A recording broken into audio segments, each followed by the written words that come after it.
pues el tema del bonsái pues ha sido una simple afición.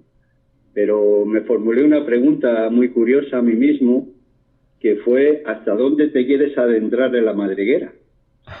Y a medida de que han ido pasando los años, pues me he ido adentrando cada vez más hasta llegar al punto de que forma parte de mi vida, es decir, de mi forma de vivir.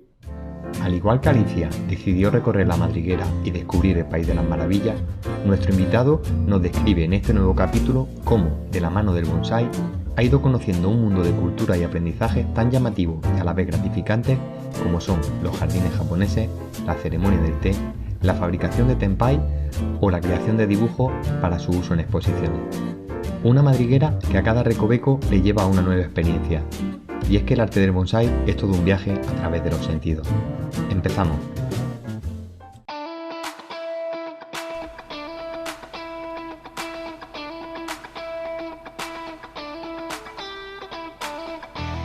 Bienvenido a Universo Bonsai Lover, el podcast dedicado al mundo del bonsái, donde podrás escuchar toda la actualidad y todo lo relacionado con este arte en cada capítulo.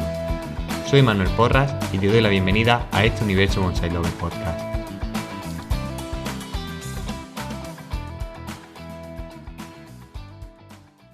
Muy buenas, Gonzalo, ¿qué tal? ¿Cómo estás?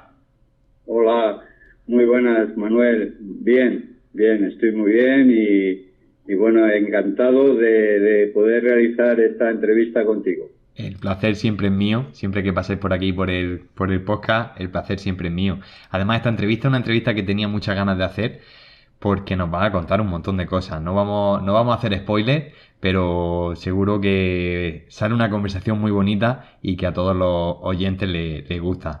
Vamos a empezar con la primera pregunta, si te parece. ¿Qué es para ti el bonsái? Pues mira, para mí el bonsái al día de hoy es una manera de vivir. Es una manera de ver la vida y de vivir la vida. Sí es cierto que en un principio, pues el tema del bonsái pues ha sido una simple afición. Pero me formulé una pregunta muy curiosa a mí mismo, que fue ¿hasta dónde te quieres adentrar en la madriguera? Y a medida de que han ido pasando los años, pues me he ido adentrando cada vez más hasta llegar al punto de que forma parte de mi vida, es decir, de mi forma de vivir. ¿Y cómo empezaste tú en esto del bonsái? Pues mira, yo empecé en esto del bonsái en el año 88, por ahí, y fue a raíz de un compañero de trabajo que por entonces pues tenía la afición de tener unos arbolillos y bueno, pues me llamó la atención un poco de cómo los cultivaba y cómo los tenía y cómo los mimaba. De verdad sea dicha que no eran los típicos perejiles, ¿no? que todos hemos tenido en un principio, ¿no? Pero sí que me enganchó y siempre he tenido un vínculo pues con la naturaleza, porque yo he vivido en un patio toledano donde mi madre pues cultivaba muchas plantas y eso pues ha calado en mi forma de ser y en mi forma de relacionarme con la naturaleza. Entonces pues sinceramente me atrayó el tema de este hombre que pertenecía al Club Bonsái de Toledo. Uh-huh. Y entonces pues gracias a él pues concerté una cita con el club y me llevaron de invitado y cuál fue mi sorpresa de ver allí pues unos árboles impresionantes por entonces, claro. Vi un Arce palmatum que, madre mía, que se me ha quedado en la retina y bueno, pues aquello fue el inicio de todo, ¿no? Entonces dije, quita, que esto a mí me ha calado, me ha llegado dentro, ¿no? Y entonces, pues, a raíz de ahí, pues me hice socio del Club Bonsái de Toledo y empecé mi andadura como aficionado al bonsái. Y en todos estos años te ha dado para, aparte de disfrutar del bonsái, meterte en la madriguera, como tú bien has definido, de toda la cultura oriental e interesarte por diferentes ramas de la cultura oriental, hasta tal punto que tienes tu propio jardín japonés, ¿no? Cuéntanos un poco cómo surge la idea ¿Y cómo pone en práctica la fabricación de este jardín? ¿En qué consiste? Háblanos un poco de tu jardín. Bueno, pues en realidad todo surge pues a raíz de un cambio de vivienda, porque yo antes vivía en un piso y evidentemente pues no tenía espacio ni para desarrollar un jardín. Y sí es cierto que cuando me cambié de vivienda, pues al tener una parcela de 500 metros, pues me estimuló un poco hacer un jardín, ¿no? Entonces, dentro del Club Bonsai de Toledo hay un gran amigo, un gran aficionado al bonsai también, que sí que vivía en una vivienda que tenía jardín y él tenía estanques y muy natural todo. Entonces, pues cogí esa referencia, digo, pues puedo hacer un jardín con estanques, ¿no? Esa fue la primera idea, ¿no? Uh-huh. Y entonces, pues bueno, surgió la idea de hacer un estanque. Eso fue ligado a ver libros. Por entonces Internet pues no estaba tan en auge como ahora, ni teníamos tanta información. Entonces, pues sí es cierto que me compré un libro de jardín japonés y entonces pues allí aparecían estanques y entonces pues dije, leche, pues yo puedo hacer esto, ¿no? A mí esto me estimula, me llega y son preciosos, ¿no? Entonces cogí y con ayuda, en un principio, de este gran amigo, que es un gran conocedor de muchas plantas, es el libro gordo de Petete en plantas y demás, y entonces con ayuda de este gran amigo, pues empecé un poco a hacer el diseño del jardín japonés. Entonces, en un principio, lo que sí quiero recalcar es una cosa. El jardín japonés, un jardín cualquiera, tiene diferentes fases. Es decir, al principio, pues bueno, pues todo está inmaduro, no está fusionado, y todo esto lo da el tiempo. A medida de que va pasando el tiempo, pues se va fusionando y se va ligando todo y entonces va cogiendo carácter.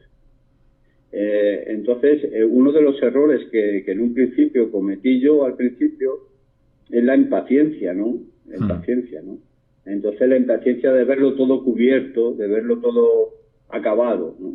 Me pasa un poco como en el bonsai, ¿no? La impaciencia muchas veces nos lleva por mal camino.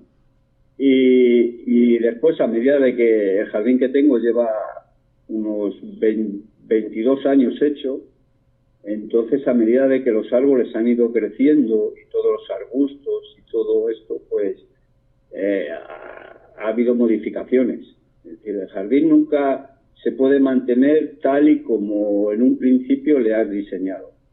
Él va cogiendo su carácter, él va cogiendo su forma y te tienes que ir amoldando un poco porque los árboles van creciendo, van dando sombra a otras plantas que tenía que necesitaban sol y al final pues esas plantas van pereciendo, aparecen otras nuevas y todo pues se va fusionando y va cogiendo un carácter más original, ¿no? Él también te lleva por su camino, ¿no? Entonces, bueno, la idea del jardín japonés fue esa, es decir, que en ese jardín, pues, es un jardín, el que tengo, del estilo Roji, que significa sendero que conduce a la casa del té. Entonces, es un jardín que bueno, de contemplación, un jardín donde hay ruido de agua, donde hay piedras. Lo que sí que hay que evitar en un jardín japonés es meter pocos objetos elaborados por el hombre. Sí que es cierto que hay linternas de granito y tal, que bueno, que es así, son artificiales, pero si la puedes hacer incluso natural, mejor. Y lo que se intenta es plasmar un trozo de la naturaleza en tu propio espacio, en tu propia casa. De lo más natural posible. de lo más natural posible. Entonces, tú cuando entras al jardín te evades, te sientes en un espacio diferente, en un espacio distinto, en un espacio muy natural. ¿Entiendes? Entonces, eso te hace conducir y te hace estar, digamos, te prepara un poco para llevarte a una cabaña que hay donde se celebra la ceremonia famosa del té, ¿no? Entonces, pues, el invitado, pues, va recorriendo un sendero entre toda la vegetación y al final acabas, pues, en esto en la ceremonia del té y ese es el origen del jardín japonés. Entonces, realmente... Todo va en base un poco también en un principio, pues bueno, pues te vuelvo a repetir, me fui adentrando cada vez más en la madriguera, ¿no? Porque eso depende un poco de las expectativas de cada uno, pero si te apasiona una cosa, pues intentas buscar, relacionarte con gente que te pueda informar, y hoy en día con las redes sociales pues lo tienes mucho más fácil, ¿sabes? Y yo pues compraba algún libro en un principio, pero bueno, ahora es que en YouTube mismamente puedes ver jardines japoneses, de esas maravillas que hay, pues eso, y tener una guía, tener una idea mucho más acertada de lo que es, ¿sabes? Yo te quería preguntar porque comentas de la caseta de la ceremonia del té y que todo el jardín rodea a esa ceremonia. ¿Se puede considerar que el paseo por ese jardín japonés es un proceso de purificación antes de la ceremonia del té? Efectivamente, esa es la idea. Esa es la idea, es un contacto con la naturaleza, un contacto estacional, porque el jardín japonés debe de marcar muy bien las 4 estaciones.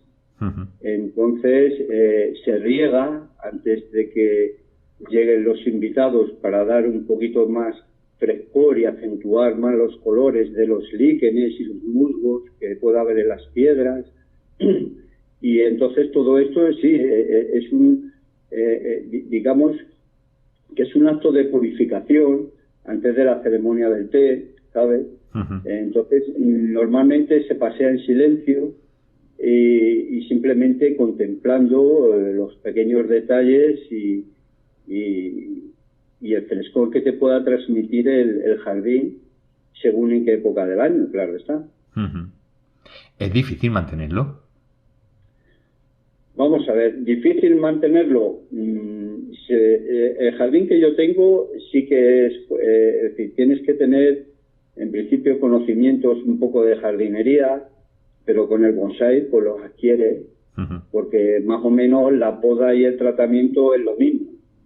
Y sí es un poco, según qué tipo de jardín puedes tener mejor mantenimiento o peor, más esclavizado o menos.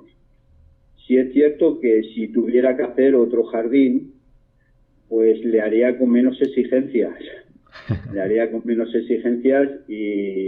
Y más con el cambio climático que nos está llamando a la puerta, pues con otras especies de plantas. Es decir, porque yo en un principio tengo Arces palmatum de 3 metros de alto. Wow. Y entonces pues sufren mucho en el verano y entonces pues claro, no en un principio hace 20 años pues no había estas temperaturas y ahora pues se sufre mucho el jardín, y el mantenimiento le tengo todo por riego automático también. Y eso pues me quita bastante trabajo.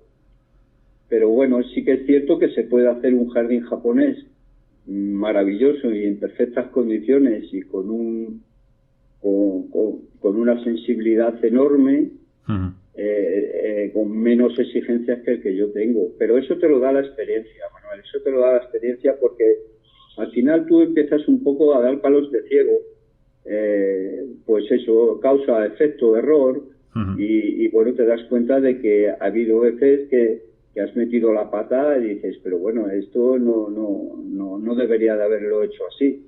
Pero ya es difícil modificarlo. Entonces, pues bueno, la experiencia, la práctica hace al maestro, dice el refrán. Entonces, Sí. claro, pues, al final vas cogiendo esa experiencia, y entonces dices, no, pues aquí menos es más,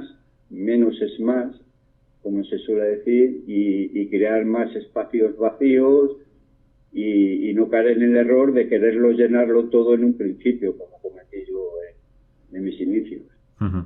Entonces, si tuvieses que dar un consejo a alguien que diga, oye, mira, tengo ganas de empezar un proyecto nuevo, me llama la atención el jardín japonés, ¿qué consejo le darías a una persona que está empezando o que quiere empezar y a raíz de tu experiencia y de lo que estás comentando un poco, qué es lo que tendría que prestar especial atención para tener un jardín japonés, digamos, a un nivel ya bastante avanzado? O por lo menos que recorra parte del camino sin esos tropiezos que a lo mejor hemos podido tener ya por nuestra experiencia. Bueno, todo depende de muchas circunstancias, pero una de ellas es del espacio que quieras, de lo grande que quieras hacer el jardín japonés. El jardín japonés es en unos espacios muy reducidos, pero con una sensibilidad enorme. Y depende del tiempo que dispongas también. Y un consejo que yo le daría es que no sea impaciente, que el jardín tiene su época de madurez, y aunque al principio parece que existe un vacío, es decir, lo que no podemos es pretender ver una obra acabada nada más que empezar.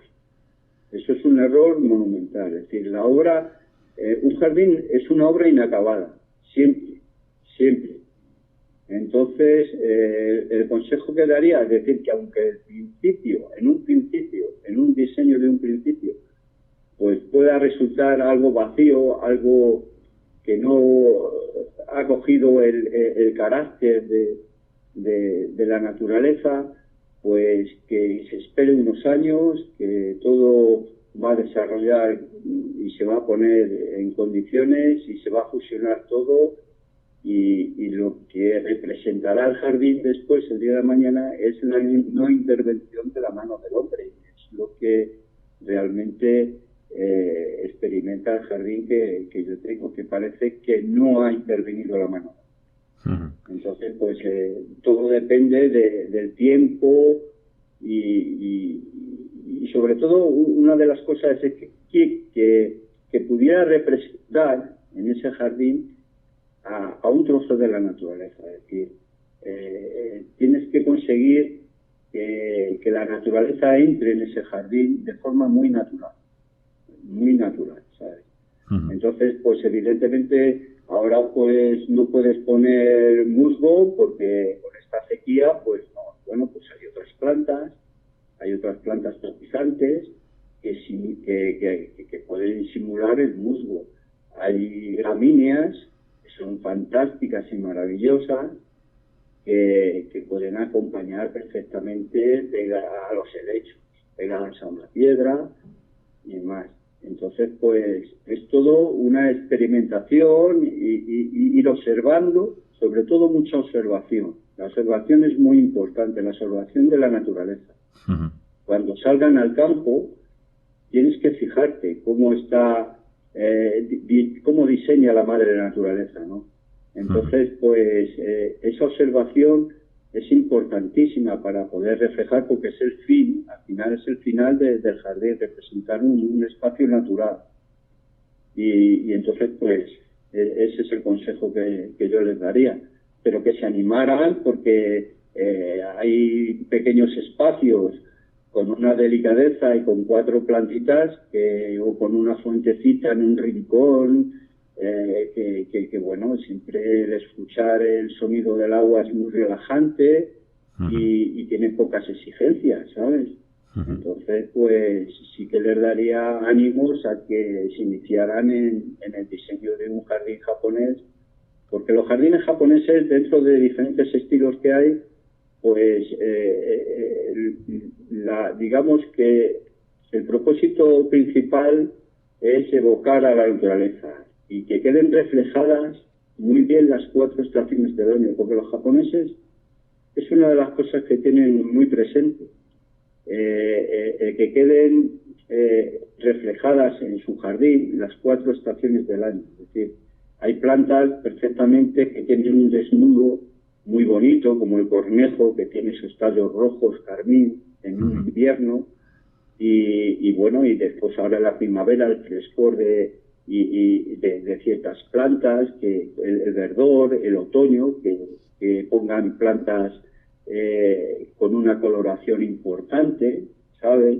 Para eso, para evocar la estación del año en la que se está viviendo, ¿no? Uh-huh. Y esos son los consejos más o menos que le daría. Nos adentramos un poquito más en la madriguera, si te parece. Vamos con ello. Has comentado que el jardín lleva a una casa donde se disfruta de la ceremonia del té. Sí. Vamos a pasar muy por encima de la ceremonia del té porque creo que la ceremonia del té da para un capítulo dedicado exclusivamente a la ceremonia, pero ¿cómo y cuándo empiezas a practicar la ceremonia del té? Bueno, en principio, cuando vivía en casa de mis padres en Toledo, pues había un artista, un pintor que es japonés, que siempre que pasaba por su estudio, que le tenía al lado de casa de mis padres, pues me invitaba a un té. Uh-huh. Y cuál fue la sorpresa de que, claro, pues me invitaba a un té, yo le veía realizar allí la ceremonia, tal, y yo, este hombre, esto también me asombra, me motiva esto. Y entonces, pues él fue poco a poco introduciéndome en el mundo del té, en el mundo del té japonés. Y lo que conlleva consigo, y lo que conlleva todo lo que es la ceremonia, los 4 principios, y de la ceremonia del té, y todo esto pues fue a raíz de él, de la coincidencia de tener su estudio cerca de la casa de mis padres, y entonces pues como son este hombre es de la antigua escuela. Uh-huh. Me refiero a la antigua escuela, que es mayor. Uh-huh. Y entonces está cultivado en un ambiente de mucho respeto, con una sensibilidad también enorme. Entonces, claro, todo eso me llenó, me llevó al alma. Entonces, pues dije, pues bueno, y a mí me gustaba el sabor del té aquel. Y entonces, pues poco a poco me he ido metiendo en ese mundo, y él cada vez que iba a Japón, pues me traía té de allí. Uh-huh. Y entonces, pues, me lo sigue trayendo, ¿eh? y entonces, pues bueno, me introdujo un poco en la ceremonia del té, ya me puse a indagar, ya me metí un poquito más en la madriguera a ver qué es lo que encontraba. Uh-huh. y bueno, y ahí surgió todo el tema de mi afición también al té y todo lo relacionado ya con el jardín, todo. Es decir, ha sido como una secuencia. Uh-huh. De una cosa te lleva a la otra te lleva a la otra, y así te vas adentrando cada vez más en la madriguera, y al final pues forma parte de tu vida diaria. Sí, es así. Se va abriendo el abanico de este apasionante mundo y que no deja nunca. Si eres una persona inquieta y una persona que le atrae todo este tipo de cultura, al final vas practicando nuevas cosas, te vas adentrando en nuevos campos, y no solo en lo que es la propia afición del bonsái. O sea que sí, comparto contigo muchas de las cosas que hablas de la madriguera. Y esta madriguera nos lleva un poquito más adentro. Claro, es que al final, si eres una persona curiosa y eres una persona que cualquier tema te atrae, pues todo, y sobre todo prestas mucho interés en el tema y mucha observación, ¿sabes? La observación es muy importante, ¿sabes? Uh-huh. Pues si eres una persona que observa mucho, pues te quedas con esos pequeños detalles, y entonces te va cautivando cada vez más. Entonces te vas adentrando un poco más en el pensamiento filosófico de lo que es el té y lo que representa el té, que no solamente es un acto de beber un líquido, ¿no?, de color verde. No, hay un trasfondo. Entonces, pues claro, si eres un buen observador, pues eso te va atrapando, te va llevando por diferentes caminos y al final pues vas un poco, digamos, cogiendo más experiencia. Ya te digo, me llama mucho la atención y creo que nos da para un capítulo entero de la ceremonia del té, porque como has comentado, no es solo el acto de beber una bebida, sino que por detrás lleva toda una filosofía y toda una ceremonia que creo que debemos de dedicarle su tiempo, y hablaremos en otro capítulo seguro. Muy bien. Andamos otro poquito más en la madriguera y dejamos los proyectos grandes y nos vamos a proyectos pequeños, no de importancia, sino de tamaño, ¿no? Porque también haces tenpai, y además haces tenpai a tamaño real o a escala en bambú. Sí. ¿Cómo se te ocurre en este tipo de trabajo? Pues mira, todo surgió de la manera más inesperada, como normalmente mi tarjeta de la identidad. Que me surgen las cosas y pues fue un poco por observación. Yo tengo sembrado bambú en el jardín. Sí. Entonces, a la hora de podarle, sí que cuando vivía en un piso, he sido un gran aficionado también, aparte del bonsái, que ahí los bonsáis me los tuvo que cuidar mi padre y mi madre, porque yo los tenía en Toledo, en un patio toledano. Entonces pues allí me los atendieron durante esa época que yo estoy viviendo en un piso. Sí que subía a tratarlos, a observarlos, pero el riego diario, pues claro, era un ajetreo impresionante y me los cuidaban. Pero no por eso en el piso pues me quedé con los brazos cruzados. Yo he sido siempre un gran apasionado de la naturaleza, he salido mucho al campo y cogí la afición de la entomología. Es decir, yo tengo mariposas y tengo escarabajos de la familia Lepidoptera y Coleoptera. Pues tengo varios ejemplares, bastantes ejemplares. Entonces, cuando yo me subí a vivir aquí, a la parcela, a la casa que tengo ahora, pues tenía bambú, como te conté anteriormente. Entonces, al podarlo, observé que los segmentos del bambú se podían realizar o se asemejaban mucho a las articulaciones que podían tener ciertos insectos, ¿sabes? Entonces, en las pequeñas ramitas, ¿sabes? Sí. En las pequeñas ramitas del bambú observaba. Todo fue fruto de la observación, de que se podía realizar esto.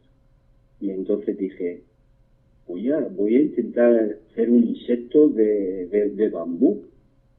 Y me puse manos a la obra. En un principio, pues, hice varios bocetos, pues hice un grillo sin cabeza, en fin, un poco más o menos a ver cómo se me daba el tema de trabajar ese material. Y a medida que he ido practicando, he ido perfeccionando. Entonces he llegado a realizar a tamaño real, por ejemplo, los grillos que miden 2,5 centímetros de bambú, con cabeza, patas y rabitos que tienen en las puntitas y todo, a tamaño real, con bambú negro. Y entonces pues eso pues exige mucha paciencia. Mucha paciencia, porque está trabajando sobre una escala muy pequeña, y entonces pues es trabajoso.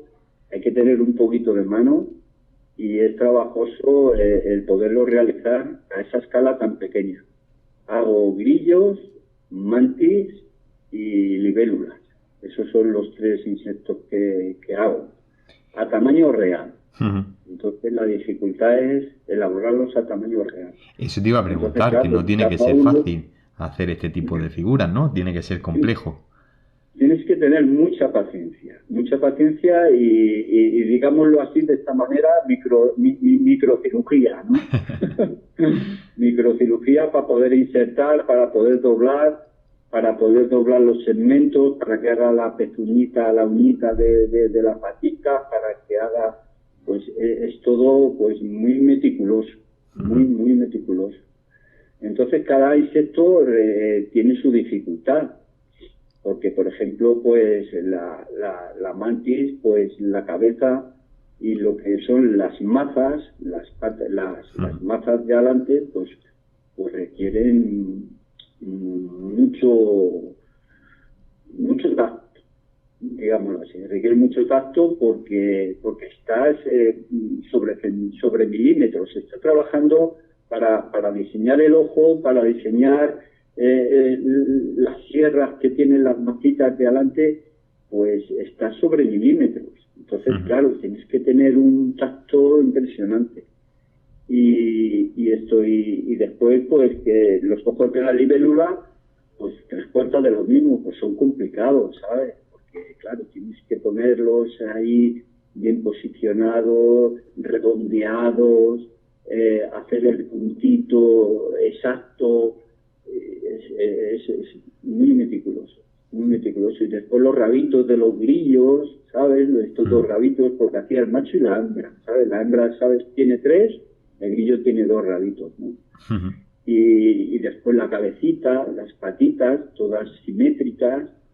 Y bueno, y ahora tengo intención de hacer alguno con alas y todo. Joder, ponerle las puntas al grillo para que cante también. ¿Cuál es el que más te ha gustado una vez que lo has terminado? Que has dicho, ostras, este me ha supuesto un reto, estoy muy orgulloso de lo que he conseguido. ¿Y cuál es el más famoso de todos los que has hecho? Porque entiendo que algunos de estos tenpai han ido a exposiciones, pues según tengo entendido han estado acompañando a algunos árboles en algunas exposiciones.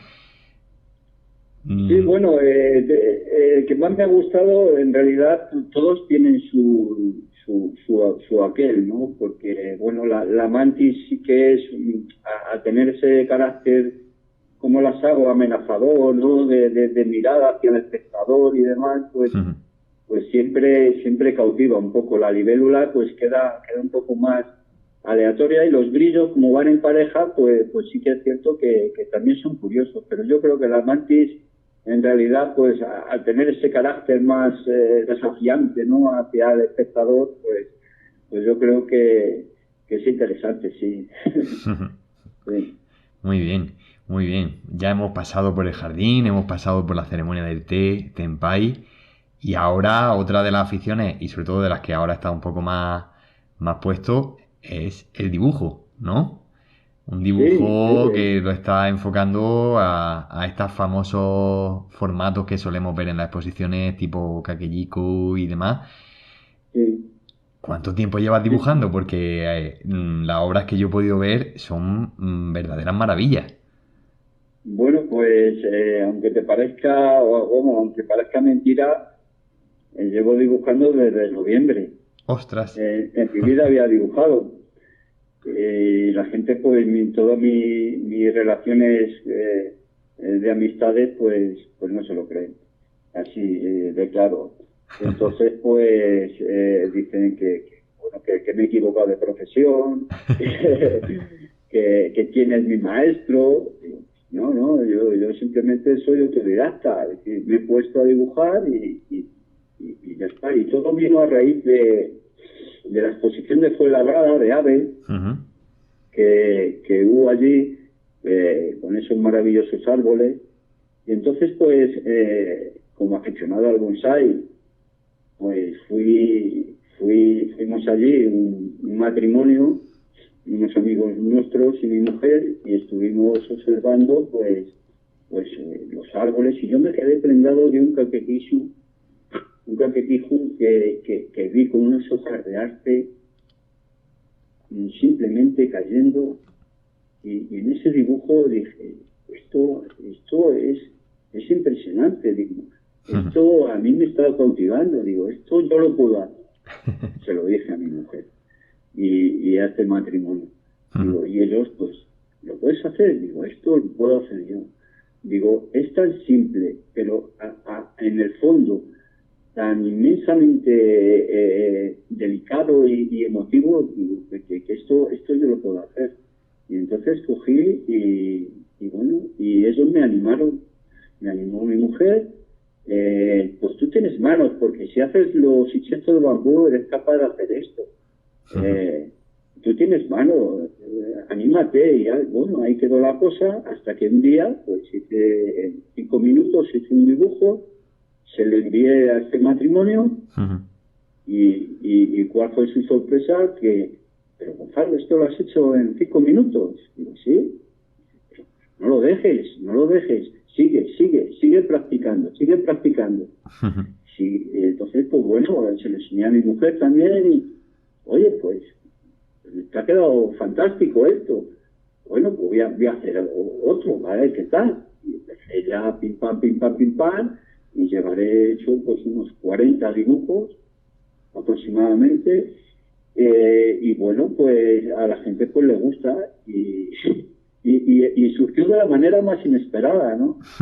Y la verdad que lo importante de todo esto, tanto del jardín como del bonsái, como todo esto, es el disfrute. Yo estoy disfrutando, es mi principal objetivo. El principal objetivo mío es de disfrutar, ¿no? Yo cuando me pongo a pintar estoy disfrutando, yo cuando me pongo con los bonsái estoy viviendo el presente. Digamos que nos evadimos un poco del mundanal ruido, ¿no?, que nos aborda constantemente. Entonces, pues, yo cuando hago los insectos me evado totalmente, estoy en un momento de presencia total. Igual me pasa con el dibujo, igual me pasa con el bonsái. Entonces, pues, yo lo hago porque me gusta. Me gusta y al final me sale bien, pues adelante. Esa es la historia.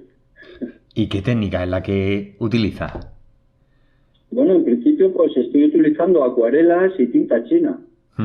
Y punto. Hay alguno que he hecho con carboncillo, pero son las dos técnicas que utilizo, acuarela y tinta china. No utilizo nada más. Va un poco también en relación a todos los dibujos que vengo observando, del Sumier y todo esto, ¿no? Que bueno, pues están elaborados en eso, ¿no? En tinta china y muy sutiles, muy delicados. Los dibujos en realidad no tienen gran complejidad.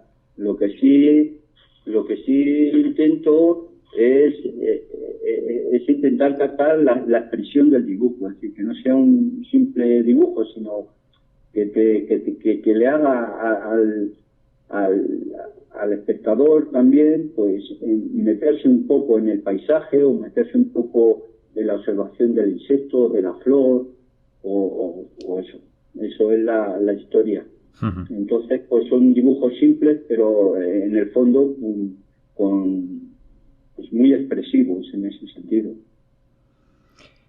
La verdad que me deja sin palabras porque me ha sorprendido mucho, porque que sean solo en menos de un año, bueno, en 6 meses prácticamente, y el nivel de acabado que tienen tus dibujos es excepcional, y sobre todo lo que tú has comentado, ¿no?, que los principal objetivo es que transmitan, y tus dibujos transmiten, vamos, desde todo. Yo ahora se me viene a la mente uno que hiciste hace poco de una tormenta, que se ve el rayo caer, y efectivamente es que te evoca eso, una noche cerrada con una tormenta y vamos. Y el último que me han mandado algunas fotos de los gallos igual, enhorabuena, la verdad que enhorabuena. Pues muchas gracias. Intento un poco, pues cuando salgo con el perro a pasear por el campo, pues un poco en la observación, ¿no? Pues ha habido veces que sí que cuando salgo al amanecer o al atardecer, pues veo esas nubes, veo esos colores ahora que ha habido de las amapolas, el sonido de los grillos. Es un poco no pasar desapercibido cuando sales con un perro, sino también estar observando un poco lo que hay a tu alrededor, ¿sabes? No tener la mente en otro lado. La cuestión está que muchas veces cuando hacemos algo no lo estamos haciendo en un estado presencial, sino que estamos un poco pues con la mente, bueno, que tengo que hacer esto, que tengo que hacer lo otro, que tal, y en realidad no estás disfrutando del paseo.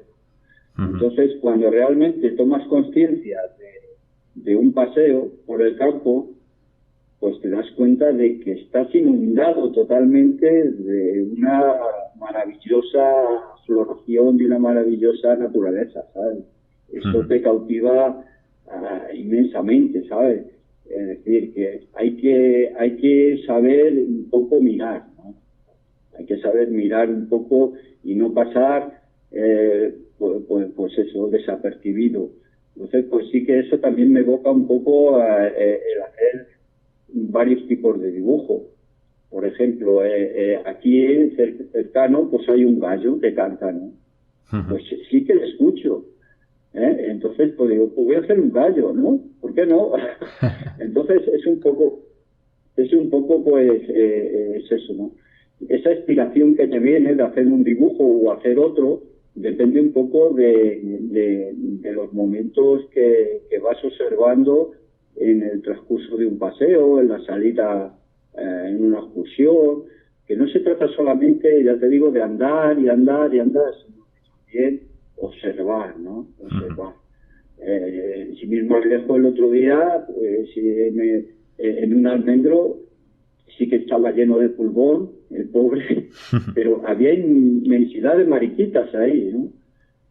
Pero claro, para el arte, observar eso es porque tienes la mente muy abierta a lo que hay en todo tu alrededor. Si vas simplemente paseando al perro, un ejemplo, y tienes la mente pensando que tienes que hacer esto, que tienes que hacer lo otro, te estás perdiendo todo esto, ¿sabes? Te estás perdiendo todo eso. Y eso es la esencia realmente de todo en la vida. Es decir, tener ese estado de presencia cuando haces algo, que lo hagas en un estado de presencia, que no tengas la mente en otro lado. Entonces es cuando se te abre, realmente se te abre la naturaleza, se te abre todo. Digamos que vienes un poco reconfortado, ¿no? De ese paseo y de la observación que has hecho, incluso de un atardecer o las nubes, de una tormenta, ¿no? Cómo se ilumina el cielo cuando pega el chispazo, el rayo y toda esa serie de cosas. Yo pienso que todo está centralizado en la observación. Si tú eres un gran observador, y pues entonces verás que es inmenso lo que hay a tu alrededor, inmensamente. Me tiraría ahora hablando contigo, pero tampoco es cosa de que aburramos a los oyentes. Gonzalo, Sí. ¿cuál será el próximo recoveco de la madriguera? Pues no lo sé porque aquí a mí me han surgido las cosas de la manera más inesperada. Es decir, la vida me ha ido llevando por diferentes experiencias y diferentes caminos y ahora en mente pues no tengo ningún proyecto a corto plazo. Es decir, que bueno, irá surgiendo como vaya surgiendo y nos iremos adaptando a lo que venga. Y de momento estoy disfrutando de lo que estoy haciendo, que es lo importante. Estoy cuidando mis bonsáis y también me reconforta. En un principio, el bonsái para mí es lo principal, ¿eh? Es decir, que yo tengo un jardín, yo dibujo, yo hago sexto bambú, pero los bonsáis son los bonsáis. ¿Por qué? Porque son los que me gustan más, lo que me capta más la atención. Entonces, proyectos a corto, no lo sé porque la vida pues me podrá, en los avatares de la vida, pues hay veces que puedes estar en una situación más favorable para poder realizar ciertos proyectos y en otras zonas, en otras épocas de la vida, pues debido a las circunstancias, porque no nada es estático y nada es para siempre, pues te lleva por otro camino y en ese camino pues intentar sacar el mayor provecho y adentrarte más en la madriguera. Pues muchísimas gracias por abrirnos esta visión de la madriguera que estás recorriendo y de verdad, Gonzalo, enhorabuena porque tienes más de un don. Te iba a decir un don, pero en verdad es más de uno.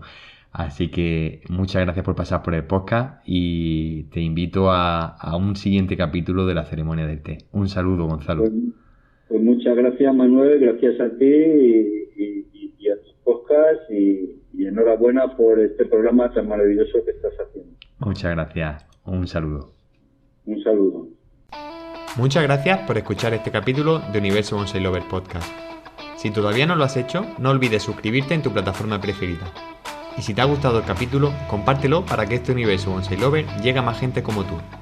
Nos volvemos a oír dentro de 10 días.